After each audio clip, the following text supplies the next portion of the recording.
आपने इस प्राणी की तस्वीर या मॉडल कहीं पे तो जरूर देखे होंगे। शायद आपको लगा होगा कि ये कोई डायनासोर है, मगर सच तो ये है कि ये प्राणी डायनासोर से ज्यादा हम इंसानों के करीब है। क्या है ये प्राणी?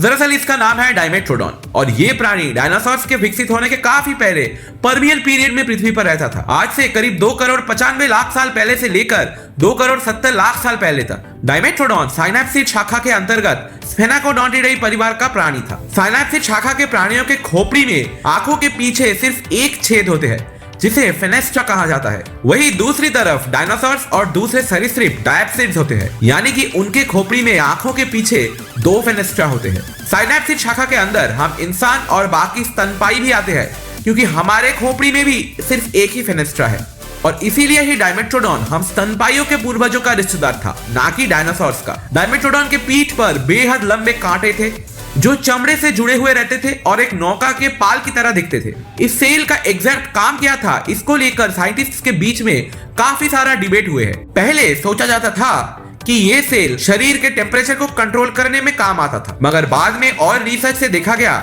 डायमेट्रोडॉन के शरीर का टेम्परेचर अलग से कंट्रोल नहीं करना पड़ता था, यानी कि ये कोल्ड ब्लडेड एनिमल था ही नहीं, बल्कि इसका सेल टेम्परेचर कंट्रोल के लिए नहीं, डिस्प्ले के लिए विकसित हुआ था। शायद पुरुष डायमेट्रोडॉन का सेल मादा डायमेट्रोडॉन से ज्यादा बड़ा और कलरफुल होता था। डायमेट्रोडॉन के 20 प्रजातियां अब तक मिले हैं। उनमें से डायमेट्रोडॉन एंजेलेंसिस सबसे बड़ा प्रजाति था और डायमेट्रोडॉन ट्यूटोनिस सबसे छोटा। डायमेट्रोडॉन के सारे प्रजाति मांसाहारी और उस समय के दूसरे छोटे सरीसृप जैसे सीमोरिया, एम्फीबियंस जैसे डिप्लोकॉलस, यहाँ तक कि ज़ीनाकैंथस जैसे शार्क्स का भी शिकार करता था। इनके करीबी रिश्तेदार थेरेप्सिड शाखा के प्राणियों से ही बहुत बाद में जाके स्तनपाइयों का एवोल्यूशन हुआ और इसीलिए ही डायमेट्रोडॉन डायनासोर से ज्यादा हमारे अपने करीब है।